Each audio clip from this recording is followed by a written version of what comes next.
ne kemi pasur shumë pasojë si familje, se familja jonë është qysh ke mamaja që hoqën nga puna, edhe mbeti me 4 fëmijë, pa asnjë lloj ndihme, pa asnjë lloj gjë. Edhe vllai, motra madhe ishte 13 vjeç dhe unë që jam më e vogla 2 vjeç. 4 fëmijë kemi parë të merr si ndjekje politike, si edhe ekonomike. Në kujtim të Lutfi Sejko u zhvillua një takim përkujtimor me pjesëmarrjen e patriotëve të Çam, miqve Elbasanas dhe të afërmve të familjes Sejko. Aktiviteti u organizua për të nderuar 100 vjetorin e lindjes së Lutfi Sejko, për të kujtuar 65 vjetorin e arrestimit të tij kundër komplotit komunist anti-Çam, si dhe 31 vjetorin e ndarjes së tij nga jeta.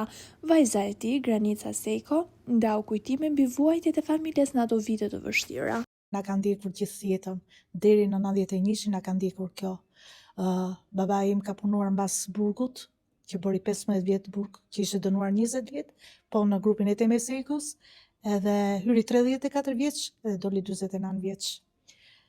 Mua më la 2 vjeç, më gjeti 17 vjeç që jam e vogla. Nuk ka ndonjë vlerësim të veçantë, jo, përveç se njerëzit të tonë që e din që kanë qenë direkt për vuajtjet e tona nga regjimi monist, po nga këto nga shoqata Çamëria që është para disa vitesh, shumë vite, 7-8 vjet, që u bën për të gjithë këto anëtarët u dha nga një dekorat e përgjithshme, po gjë tjetër absolutisht jo.